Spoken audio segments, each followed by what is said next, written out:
जय गुरु जी। शुक्राना गुरु जी। हर पल हर सांस का शुक्राना गुरु जी।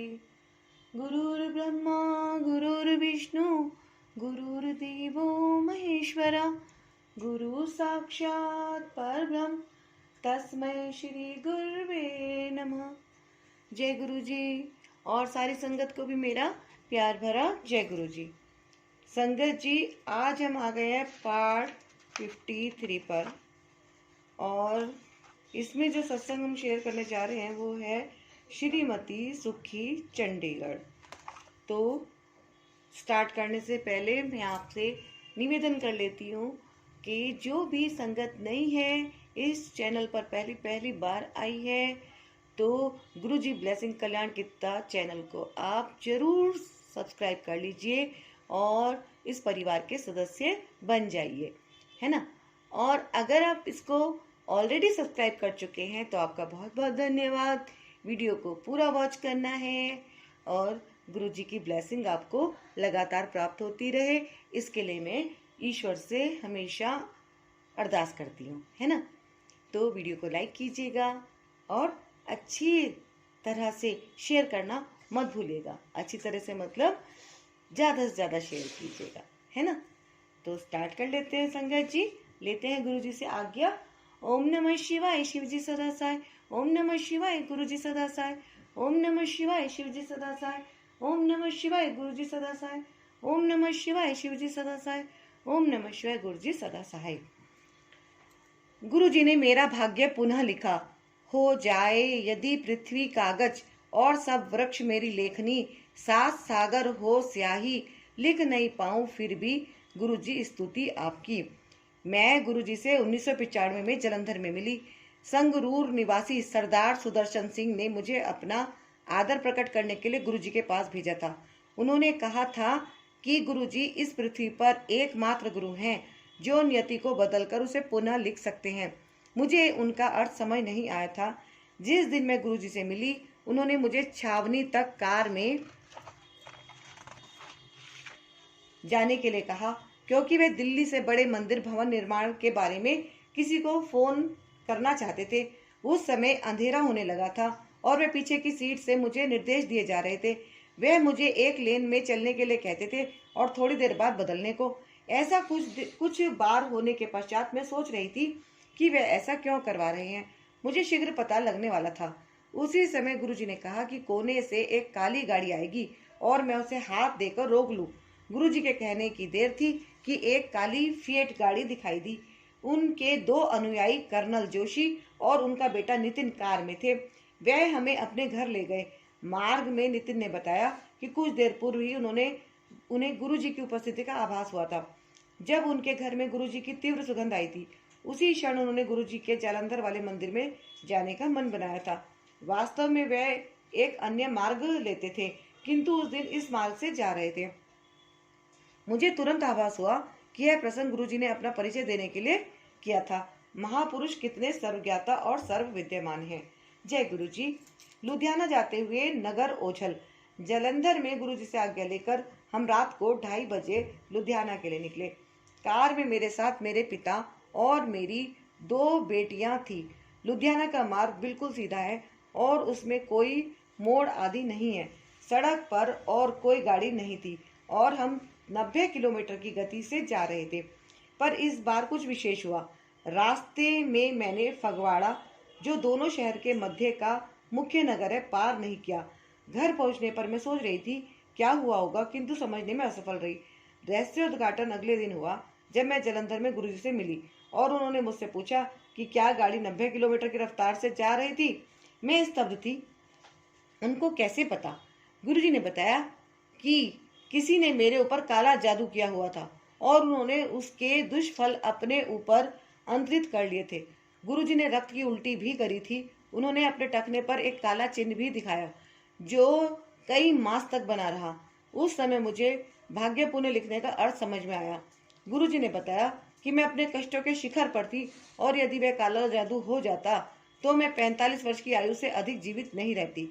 गुरुजी से उस भेंट के पश्चात मेरा मुख जो काला हो गया था, काले जादू का मुख्य चिन्ह अपने स्वाभाविक रंग में आने लगा।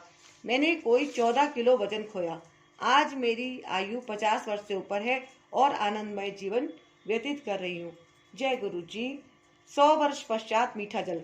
इन 12 वर्षों से अधिक समय में हमने अनेक दिव्य कृपा होती हुई देखी है। एक बार चंडीगढ़ के निकट डबकौरी ग्राम में हमने एक भूखंड लिया था। गुरुजी ने वहां ट्यूबवेल लगाकर सब्जियां उगाने के लिए कहा। पृथ्वी में जल की खोज आरंभ हुई। खुदाई 420 फुट की गहराई तक हो गई, किंतु जल नहीं मिला। सर्वेक्षण से पता लगा कि उस भूखंड में जल ही नहीं है। हमने दिल्ली जाकर गुरुजी को इस सर्वेक्षण से अवगत किया। गुरुजी ने उसी भूखंड पर एक अन्य स्थान पर खोदने के लिए कहा। वहां से इतना जल फूट कर बाहर आया कि पाइप टूटने को हो गए। आश्चर्यजनक रूप से वह मीठा था और उसमें से नीले कंकड़ निकल रहे थे। गुरुजी को धन्यवाद करने हम दिल्ली गए। उन्होंने कहा कि गुरु नानक देव ने जहां वह बैठे थे उसके निकट से जल निकाला था। उन्होंने यहाँ 250 किलोमीटर दूर दिल्ली में बैठकर जल निकाला है और यह जल 100 वर्षों के बाद आया है।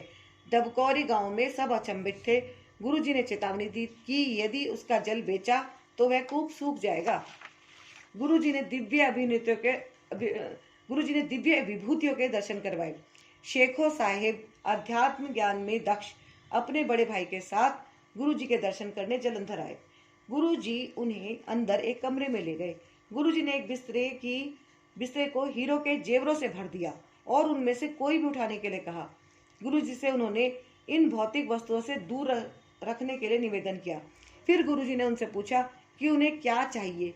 शेखो साहिब ने उत्तर दिया कि वे गुरु नानक के दर्शन करना चाहते हैं। गुरुजी मुस्कुराकर बाहर चले गए। 1.5 मास के पश्चात एक दिन शेखो साहिब अपनी पहली मंजिल के कक्ष में समाधि में थे, जिसके दोनों द्वार अंदर से बंद थे। गुरुजी उनके समक्ष उपस्थित हुए, उनको समाधि से चेतनावस्था में लाए और गुरु नानक देव के दर्शन दिए। पूरे 45 मिनट तक वह एक शैया पर बैठे हुए उनके दर्शन करते रहे। वह उन्हें 10 सिखों गुरुओं, मीरा और कबीर के दर्शन करवा चुके हैं। मंदिरों और गुरुद्वारे में लगे हुए उनके चित्र उनके वास्तविक रूप से भिन्न है, ऐसा शेखो साहिब कहते हैं। गुरुजी जीवन और मृत्यु नियंत्रित करते हैं। वह देवी देवताओं के दर्शन करवाते हैं और स्वयं को शिव रूप में दिखाते हैं। फिर वह कौन है?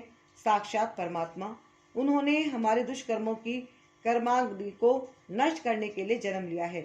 फिर ऐसे एक गुरु की सेवा क्यों ना करी जाए, जिनके बिना मन के द्वार नहीं खुल सकते हैं, क्योंकि किसी और के पास उसकी चाबी नहीं है। श्रीमती सुखी, चंडीगढ़। जय गुरु जी। शुक्राना गुरु जी, अनंतम शुक्राना गुरु जी।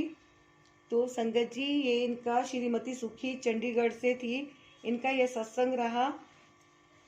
आप भी एक बार जोर से बोलिए जय गुरु जी। एक सत्संग हम इसमें और ले लेते हैं, कंटिन्यू कर रही हूँ मैं इसमें। और ये भी श्रीमती सुखी हैरिसन है, पर जो पहले श्रीमती सुखी थी वो चंडीगढ़ से थी और ये श्रीमती सुखी हैरिसन डबलिन, आयरलैंड से है। तो इनका टाइटल है जब मैंने ईश्वर का द्वार जोर से खटखटाया। आदरणीय गुरुजी महाराज, आपके कमल चरणों में नतमस्तक होकर हार्दिक प्रेम और आभार से मैं अपने अनुभव लिखने का साहस कर रही हूँ। कृपया मेरा मार्गदर्शन कीजिए। मैं जानती हूँ कि प्रतिदिन, प्रति सेकंड, प्रति श्वास जो मैं लेती हूँ आपकी दया के कारण है। फिर मैं आपके दिव्य उपहार के अनुभव कहाँ से लिखना आरंभ करूँ?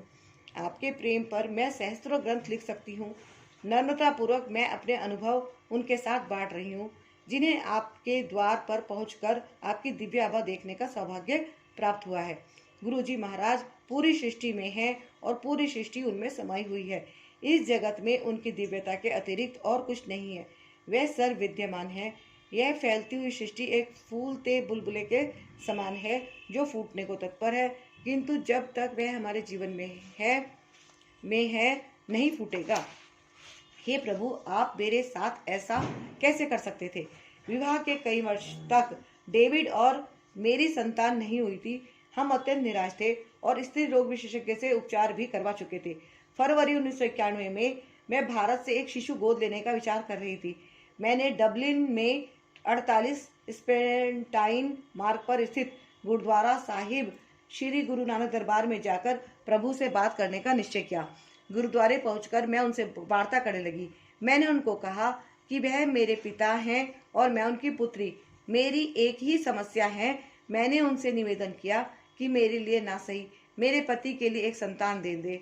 उन्हें भी गोद लिया गया था और उन्हें किसी को अपनी संतान कहने में अति सुख मिलेगा। प्रार्थना स्वर्ग की ओर भेजकर आत्मविश्वास के साथ मैं वापस घर आ गई। 1 माह के पश्चात मुझे अपने गर्भवती होने का बोध हुआ। मैंने अपने परामर्शदाता चिकित्सक डॉक्टर लेनहेन और अपने पारिवारिक चिकित्सक को फोन पर अपने गर्भवती होने की सूचना दी। उन्होंने मुझे गर्भ परीक्षण कराने की सलाह दी, क्योंकि मेरे जैसे रोगियों में छाया गर्भ होने के आसार भी पाए जाते हैं। मैंने उत्तर दिया कि मुझे 100% विश्वास है और मैंने बाबा जी गुरु नानक को उनके आशीर्वाद के लिए धन्यवाद दिया। 9 माह उपरांत मैंने एक सुंदर सी बेटी को जन्म दिया। चारों ओर प्रसन्नता का वातावरण छा गया। समय व्यतीत होने के साथ मुझे लगने लगा कि मेरी बच्ची के साथ कुछ अनहोनी हो रही है। मैं परा चिकित्सिका का प्रशिक्षण ले चुकी हूँ और मुझे प्रतीत हुआ कि वह आंखों से संपर्क स्थापित नहीं कर रही थी। वह सुन नहीं सकती थी, मुस्कुराती हंसती नहीं थी, ध्वनि नहीं करती थी और अन्य हरकतें जो उसकी आयु के शिशु कर सकते हैं नहीं कर रही थी। मैं अपने आप को डांटती थी कि मैं कार्य पर नहीं हूँ और अपनी संतान में शिशुओं के बढ़ने के चिन्ह ढूंढ रही हूँ। मैंने अपने आप को कहते हुए सुना, तुम माँ हो, यह तुम्हारी संतान है। रोग ढूंढना बंद करो। घर पर तुम चिकित्सालय या गहन सेवा केंद्र में कार्यरत नहीं हो। परंतु मेरी आत्मा इतनी व्याकुल थी कि मैं उसको परीक्षण के लिए ले गई। विशेषज्ञ ने आकस्मिक मार्ग अपनाते हुए उसे तुरंत देश के सर्वप्रसिद्ध स्नायु रोग विशेषज्ञ के पास भेजा और हमारी कठिनाइयां आरंभ हो गई। सीटी स्कैन, मस्तिष्क स्कैन, ईसीजी इत्यादि अनेक परीक्षण हुए और अंततः चिकित्सक ने निष्कर्ष सुनाया कि उसे प्रमस्तिष्कीय पक्षाघात है। हमें बताया गया कि शीना कभी बैठ या चल नहीं पाएगी और समय के साथ उसकी मुखाकृति विकृत होती जाएगी। शारीरिक और मानसिक रूप से वह विकलांग रहेगी। मेरे पति डेविड अत्यंत व्यथित थे। मैं अंदर से ध्वस्त हो गई थी और आवेश में आकर मैं चिल्लाई, हे प्रभु, आप मेरे साथ ऐसा कैसे कर सकते थे? कैसे? प्रभु, आप मेरे पिता नहीं हैं। डेविड ने मेरे मुंह पर हाथ रखकर कहा कि ईश्वर के बारे में इस प्रकार से बात नहीं करी जाती है। जितना आश्वस्त होकर वह कह सकते थे, उन्होंने कहा कि शीना स्वस्थ हो जाएगी। मैं शीना को उठाकर घर वापस आ गई। मैं उस बावली स्त्री की भांति थी जिसे स्नायु विकार हो गया हो। मेरे मुख पर अश्रुधारा बहे जा रही थी। मैं भगवान पर क्रोधित हो रही थी और अंत में मैंने डेविड को पूजा कक्ष में जाकर ग्रंथ साहिब को बाहर फेंकने के लिए कहा। मैं चिल्ला रही थी, इस संसार में कोई ईश्वर नहीं है। डेविड ने उत्तर दिया, सुखी, यदि तुम ईश्वर को अपने जीवन से निकालना चाहती हो, वह तुम्हारी इच्छा है। मुझे पाप करने को मत कहो। मुझे अभी भी उनमें आस्था है, तो मैं गुरुद्वारे जा रही हूँ और बाद में लौटूंगी। इतना कहकर मैंने शीना को उठाया और चल पड़ी। मेरी बहन एमी हमें कार में गुरुद्वारे ले गई। मैंने शीना को गुरु ग्रंथ साहिब महाराज के निकट लिटाया और पागल बच्चे की भांति हरकतें करने लगी। मैंने सतगुरु से असंतोष प्रकट किया। आपने कहा था कि आप मेरे पिता हैं। आप मुझसे प्रेम करेंगे, मेरी रक्षा करेंगे और मेरा ध्यान रखेंगे। क्या इसे ध्यान रखना कहते हैं? आपने मुझे एक सुंदर सी संतान देकर कृतार्थ किया और आपने उसके शरीर का सबसे महत्वपूर्ण भाग ले लिया, उसका मस्तिष्क। आप ऐसा कैसे कर सकते हैं? मैं रोई जा रही थी। ज्ञानी जी ने सोचा कि मैं पागल हो रही हूँ। फिर मैंने कहा, हे भगवान, हे अकाल पुरुष, मैंने अपने पूरे जीवन आपको प्रेम किया है। यदि आप वास्तव में हैं, आप मुझे अपने अस्तित्व का प्रमाण देंगे कि आप मुझे सुन रहे हैं। यदि आप ऐसा नहीं करेंगे तो मैं आपसे फिर कभी प्रेम नहीं करूंगी। मेरे लिए आपका कोई अस्तित्व नहीं रहेगा। मैं इस बच्ची से प्रेम करूंगी, इसका ध्यान रखूंगी और इसके लिए जो उचित होगा करूंगी, किंतु आपसे कभी प्रेम नहीं करूंगी। मेरा इतना कहना था कि शीना ने अपना नन्हा हाथ उठाकर मेरे गाल पर मारा। इस समय तक शीना के हाथ इतने कमजोर थे कि वह उसके वक्ष पर ही रहते थे। मुझे उन्हें उठाकर उनका व्यायाम कराना पड़ता था, क्योंकि वह स्वयं उनको हिला नहीं पाती थी। मैं उत्तेजित थी। मुझे पता था कि प्रभु ने उत्तर दिया है। मैं उनके चरणों में गिर पड़ी, उनसे क्षमा याचना करी और ज्ञानी जी को गुरु ग्रंथ साहिब से एक वाक्य निकालने को कहा। दिव्य संदेश था कि समय के साथ सब ठीक हो जाएगा। अंततः मैंने शीना को उठाया और घर आ गई। मैं गुरु नानक देव अकाल पुरुष से शीना को स्वस्थ करने के लिए प्रार्थना करने लगी ताकि वह अपने कमरे से हमारे कमरे तक आ सके, भूख लगने पर अपने मुंह और पेट की ओर उंगली कर सके, या फिर यदि उसके शरीर के किसी भी अंग में पीड़ा है तो उससे और उंगली कर सके। मैं इतना ही कामनाएं कर रही थी क्योंकि मुझे लगता था कि वह मानसिक रूप से अविकसित थी और संभवतः प्रभु हमारी इतनी ही आकांक्षा पूर्ण कर सकेंगे। डेविड प्रभु से उसको स्वस्थ करने के लिए प्रार्थना करते थे। उनके मन में मेरे से अधिक विश्वास था। अविश्वसनीय शीना चल रही थी। मेरी बहन एक बाल रोग विशेषज्ञ इंग्लैंड से डेविड को शीना के रोग की गंभीरता समझाने लगी। उसने कहा कि शीना शारीरिक रूप से विकलांग रहेगी और समय के साथ उसकी मुखाकृति विकृत हो जाएगी। उसने डेविड को स्थिति से समझौता करने के लिए कहा। वे विचलित अवश्य हुए, फिर भी उनको विश्वास रहा कि प्रभु की दया से सब ठीक हो जाएगा। जो उनको बताया गया उसे सुनकर वे व्याकुल भी हुए। इस समय प्रभु के साथ मेरी आध्यात्मिक यात्रा आरंभ हुई। मैंने ईश्वर के शब्द को स्वीकार किया और निश्चय किया कि मुझे अमृत वेला में प्रार्थना करनी चाहिए। अर्धरात्रि 2 बजे बिना शोर किए उठकर मैं अपने हाथ और पैरों पर स्नानागार तक जाती थी और हाथ मुंह धोकर प्रार्थना करती थी। मैं उनको कहती थी कि मैं उनके पास स्वच्छ होकर आई हूँ। स्नान करने से मेरे पति उठ जाते और क्रोधित होते और मेरी प्रार्थना असफल रहती। फिर मैं चुपचाप बिस्तरे में डेविड के उठने से पहले आकर सो जाती। यह 17 माह तक चलता रहा। इस अवधि में शीना के विभिन्न उपचार हुए, चिकित्साएं चलती रही, शारीरिक, मानसिक, वाच इत्यादि। घर में हम पहिए वाली कुर्सी और लिफ्ट लगाने का विचार करने लगे थे। एक शाम को मैं रहरास साहिब पाठ बाबा जी को अर्पण कर रही थी और मेरी बहन अमरजीत नीचे शीना को देख रही थी। अचानक मैंने उसे चिल्लाते हुए सुना, सुखी, शीना चल रही है। मुझे उसका कहा समझ नहीं आया और मैं उससे पाठ में अड़चन डालने के लिए नाराज हुई। पाठ पूरा कर मैं नीचे गई। मेरी आंखों के सामने शीना एक कुर्सी से दूसरी कुर्सी तक दौड़ रही थी। यह चमत्कार हुआ था जो वैज्ञानिक रूप से असंभव था। वे खुलकर मुस्कुरा रही थी। डेविड जब काम से लौटे तो हम तीनों प्रभु को धन्यवाद देने भूमि पर नतमस्तक हो गए। जो कुछ हो रहा था वे अविश्वसनीय था। वे चल रही थी। हमने उसे बार बार वही करने के लिए कहा। प्रसन्नता से हम रो पड़े। ईश्वर ने हमारी प्रार्थनाएं स्वीकार कर ली थी। हमने गुरुद्वारे जाकर प्रभु को धन्यवाद दिया अपनी बच्ची की सहायता के लिए। चीरकाल से चली आ रही तप कर वरदान मांगने की प्रथा को मैंने पा लिया था। उस दिन से मैंने बाबा जी के कक्ष में जोत जलाना आरंभ कर दिया और उसके द्वारा उनके दर्शन की अभिलाषा प्रकट करी। यह मेरे प्रेम की ज्योत थी। जय गुरु जी। आयरलैंड में मेरी बेटी ने मुझे बुलाया है। जीवन बीत रहा है। अचानक 1995 में मेरी माँ रुग्ण हो गई। उनका रक्त प्रवाह अत्यंत वेग से हो रहा था और चिकित्सक ने कहा कि गर्भयोच्छेदन द्वारा उनका गर्भाशय निकालना पड़ेगा। परिशिक्षित पराचिकित्सिका होने के कारण मेरी माँ ने मुझे घर आकर उनकी सहायता करने के लिए कहा। मैंने उन्हें शीना के रोग की गंभीरता के बारे में नहीं बताया था। कुछ समय पूर्व डेविड भी अपनी नौकरी से हाथ धो बैठे थे। फिर भी हमने निश्चय किया कि शीना और मैं भारत जाएंगे। यद्यपि शीना प्रगति कर रही थी, उसके विकास में 2 क्रियाएं शेष थी। एक, वह बोल नहीं पा रही थी और दूसरे, वह सामान्य भोजन नहीं कर रही थी।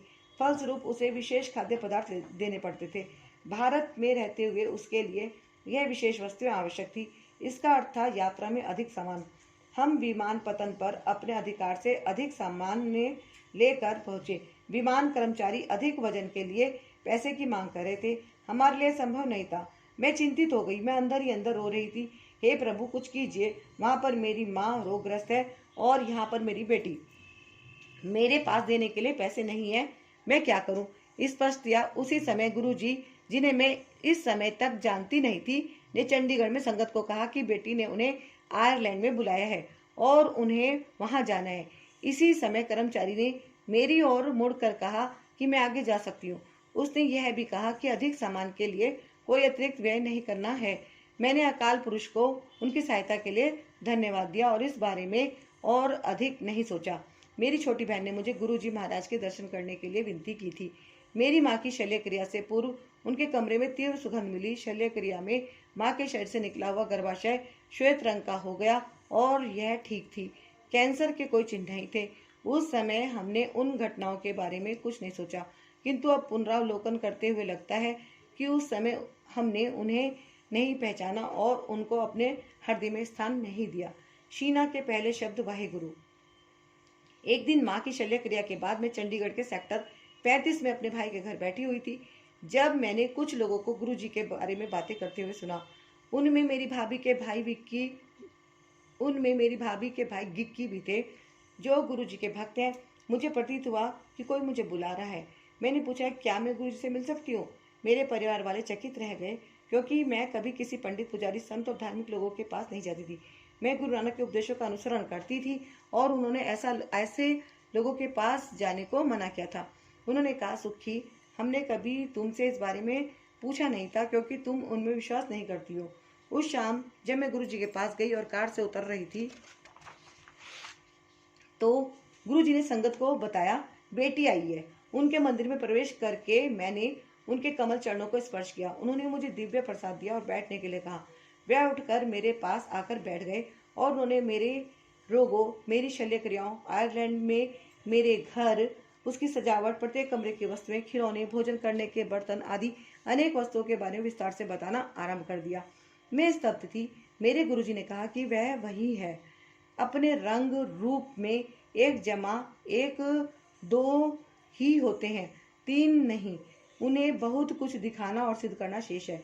मेरे साथ बैठी एक महिला ने मुझे कहा, गुरुजी ने उन्हें बताया था कि मैंने ईश्वर के द्वार पर इतनी जोर से दस्तक दी कि मेरी बेटी स्वस्थ हो गई, इसलिए मुझे गुरुजी का आभारी होना चाहिए।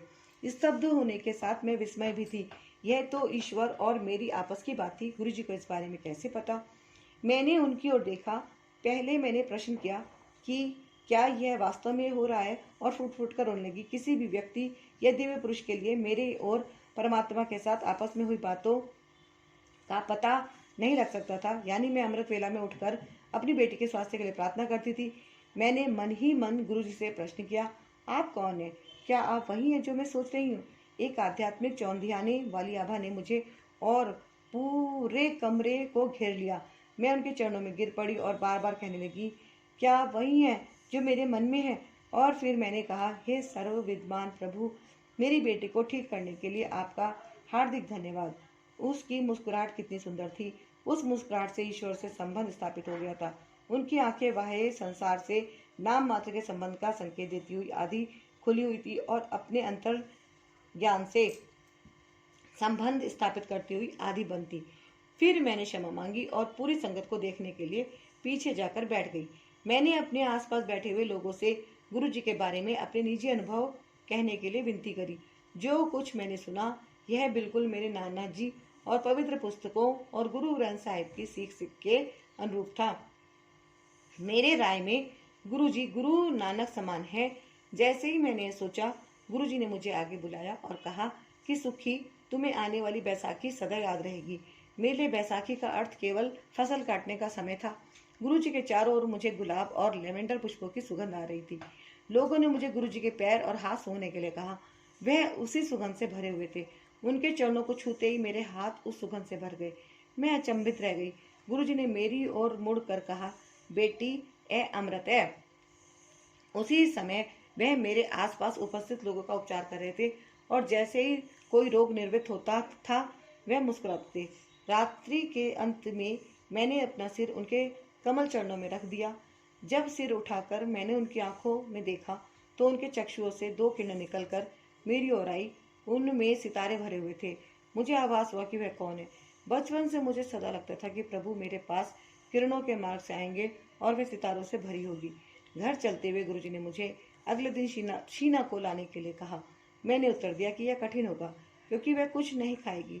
लोग उसको घूरेंगे, पर अंत में यह भी कह दिया कि मैं उनके निर्देशों का पालन करूंगी। अगले दिन मैं शीना को लेकर गुरुजी के पास आई। जब हम सेक्टर 33 में गुरुजी के मंदिर की ओर जा रहे थे, शीना मेरा हाथ छोड़कर गुरुजी की ओर भागी।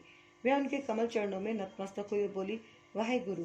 मेरी बच्ची पहली बार बोली थी। मेरी आंखों में आंसू आ गए। गुरुजी ने शीना को ले जाकर लंगर करवाने को कहा। मैं उसको लंगर हॉल में ले गई और उसके मुंह में चपाती का छोटा सा कोट डाला, जो वह खा नहीं सकी।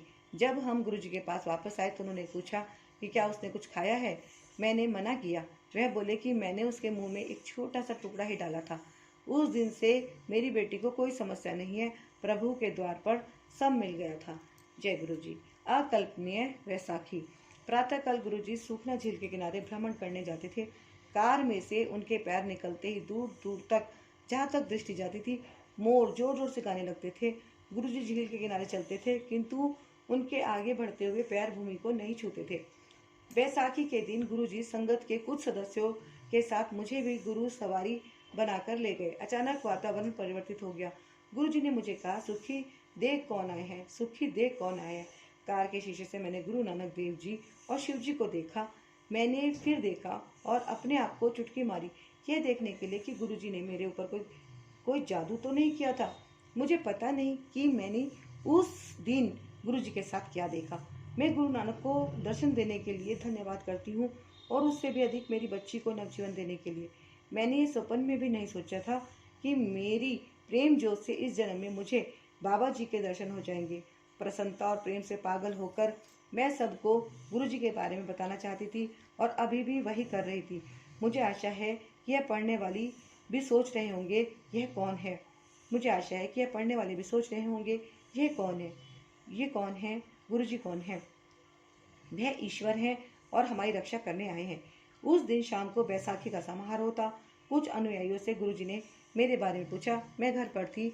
उनका अस्तित्व जानने के पश्चात मैं उनका सामना करने का साहस नहीं जुटा पा रही थी। अंततः मुझे बुलाया गया और मेरे पहुंचने पर मेरे पर प्रेम की वर्षा करी गई। मैं प्रिय प्रभु की आत्मा को देखना चाहती थी। बैसाखी के एक दिन उपरांत गुरुजी ने मुझे कुछ मांगने के लिए कहा। मैंने उत्तर दिया कि आपने मुझे सब कुछ दे दिया है, मैं ही आपको पहचान नहीं पा रही थी। उनके पुनः कहने पर मैंने उनसे अपनी बहन अमरजीत को स्वस्थ करने के लिए कहा, जो गठिया से पीड़ित थी। एमी को अपनी पीड़ा के कारण काम करने में कष्ट होता था। औषधियों के साथ वह अपनी कलाई पर स्वर्ण के इंजेक्शन भी लेती थी। गुरुजी ने उसका चित्र लाने के लिए कहा। उन्होंने भविष्यवाणी करी कि वह मुझे फोन करेगी और मैं उसको सब औषधियाँ फेंकने के लिए, और अब वह स्वस्थ है, फेंकने के लिए, और अब वह स्वस्थ है ऐसा कहूँ। समय के साथ पता लगा कि गुरुजी ने यहाँ भारत में बैठे हुए उसे आयरलैंड में ठीक कर दिया था। अगले वर्ष अपना आभार प्रकट करने वह गुरुजी के पास आई थी। एक और घटना। एक दिन गुरुजी ने कहा कि डेविड मुझे फ़ोन करेंगे और मैं उनको कहूँ कि फ्रिज काम नहीं कर रहा है और उसमें भोजन सड़ रहा है। वास्तव में उनका फ़ोन आया और मैंने गुरुजी की कही हुई बात बताई, किंतु उन्होंने कहा कि वह घर पर ही हैं और फ्रिज ठीक काम कर रहा है। जब मैंने वहां जाकर देखा तो उसका फ्रीजर खराब हो गया था और उसमें भोजन सड़ चुका था। जय गुरु जी। मयूर गान। समय आया जब मुझे आयरलैंड लौटना था। मुझे अपने गुरु से अलग होना था। उन्होंने कहा वह मेरे से दूरबोध द्वारा बात करेंगे।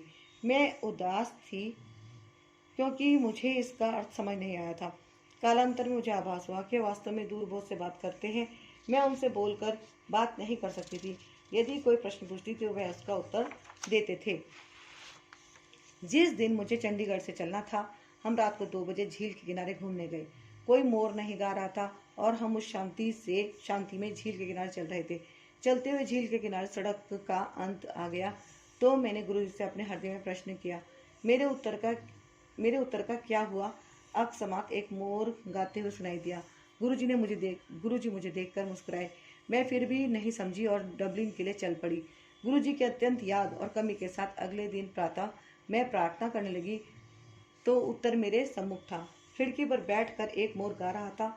मैं रो पड़ी, और अब जब भी गुरुजी आस पास होते हैं तो अक्सर मोर के गाने की ध्वनि आती है। अन्य अवसरों पर उसके पंख मिल जाते हैं। जय गुरुजी। गुरुजी डबलिन में जीन्स और नीली टी शर्ट में।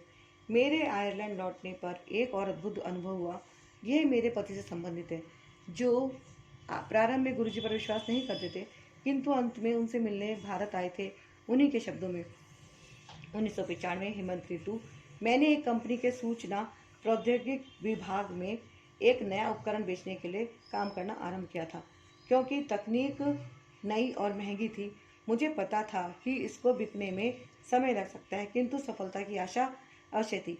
एक दिन मैंने डबलिन के एक संस्थान में जाकर उसका प्रदर्शन किया।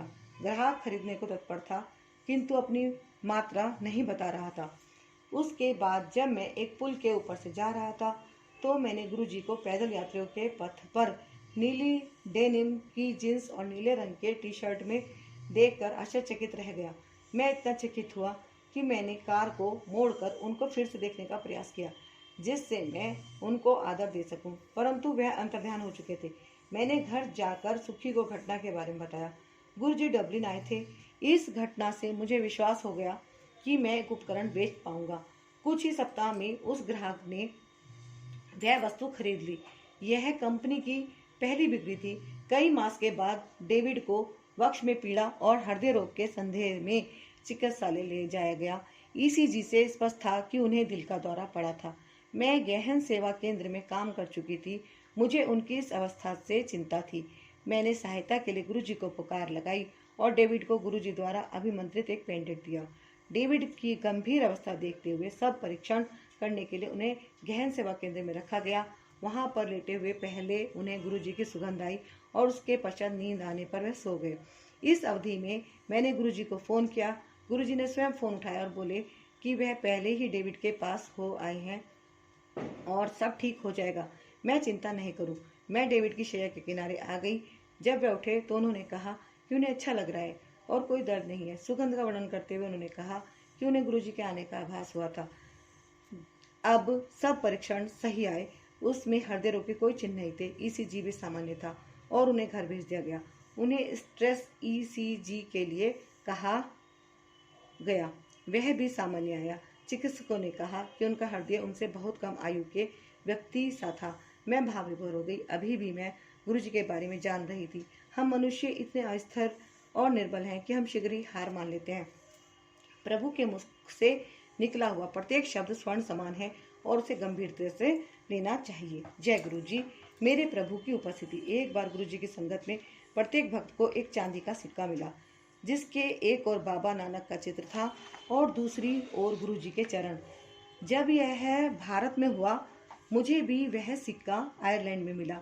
यदा कदा जब मैं प्रार्थना करती थी, मुझे उनके चित्र से मिश्री या लाल गुलाब मिलते थे। एक अवसर पर मेरी बहन अमरजीत ने उनके चित्र के सामने खड़े होकर कहा, सुखी ही क्यों, मैं क्यों नहीं। उसी समय गुरुजी के चित्र में उसने उनको अपनी पलक झपकाते हुए देखा। वह रोती बिलखती मेरे पास भागी हुई आई कि उसने गुरुजी को ललकारा था और वह अत्यंत क्षमा प्रार्थी है। फिर एक बार हम कार में देर रात घर वापस आ रहे थे। हमें लंबी यात्रा करनी थी और कार में पेट्रोल बहुत कम था। हमें लग रहा था कि अगले आधे घंटे में ईंधन समाप्त हो जाएगा। 1 घंटे की यात्रा के पश्चात जब हम पेट्रोल पंप पहुंचे तो वह बंद था। अब हमारे पास बिना पेट्रोल भरे चलने के अतिरिक्त कोई उपाय नहीं था और हम चल पड़े। 2 घंटे की यात्रा के बाद गुरुजी की कृपा से खाली पेट्रोल टैंक के साथ ही हम घर पहुंच गए। गुरुजी ने मुझे गुरु नानक और शिव के संबंधों के बारे में भी बताया।